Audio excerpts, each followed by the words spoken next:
I decided to only do one of those this show. Hello, I'm Flash of Truth. Welcome to another edition of Sessions. Actually, it would be the first one, seeing as how the last one was a test, but anyway. I would like to introduce my co-host for this show, the oh-so-lovely and extremely talented musician, singer, and songwriter Miss Shani Two Pants. Thank you. I would also like to thank House of Gaga for my wardrobe today. Yes, you are stunning as always. But it has been brought to my attention that some of the viewers find our robotic voices irritating. I know.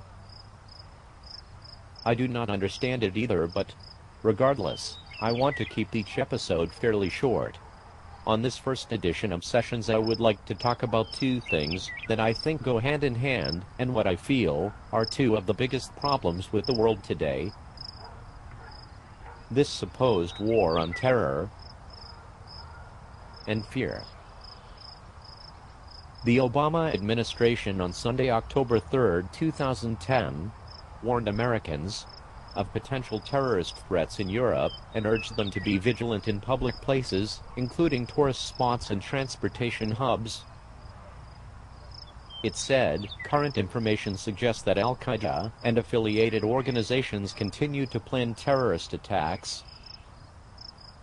It noted in particular the potential for terrorists to attack public transportation and other tourist infrastructure. The department went on to say that U.S. citizens should take every precaution to be aware of their surroundings and to adopt appropriate safety measures to protect themselves when traveling. Just U.S. citizens.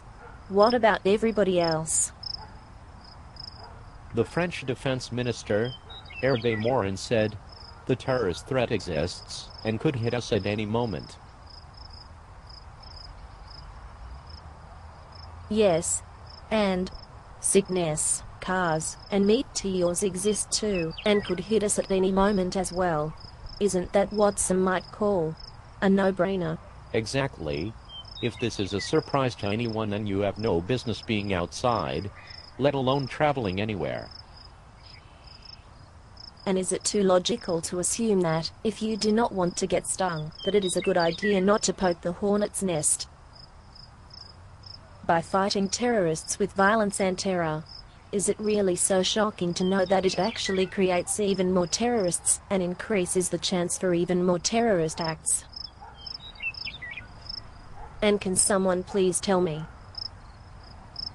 who makes the distinction between a terrorist act and a parent who wants revenge because his innocent child was just killed by U.S. soldiers? True again.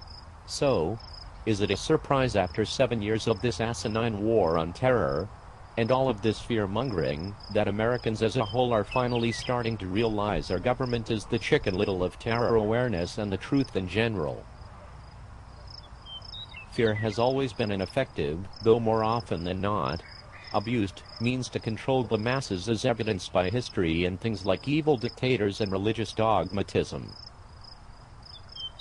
Because there are a few things that should be as painfully obvious to anyone as the fact that future terrorist acts are as certain as Lindsay Lohan failing a drug test. This is not a war on terror, and it never has been. It is a holy war and a means for rich men to get richer, and for the U.S. to have more control over the Middle East. And it is all based on fear. But do most of us not already live every day in fear?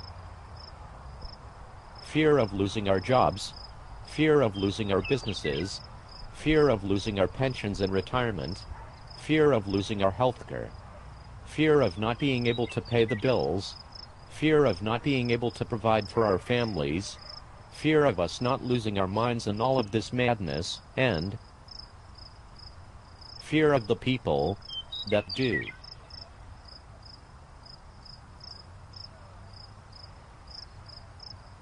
And the fear of, if this is the way things are today, what kind of world will this be for our children? So I was just wondering, If I could make a suggestion to our government and the faith-based creatures that think we do not have enough fear in our lives already. Enough. Enough with the intimidation tactics of things like threat levels and an eternity of suffering, just because some of us do not happen to believe in your chosen God. Yes, enough. If we need any more fear, we can all take a ride with George Michael the next time he goes for a drive. No. Now you are talking really scary.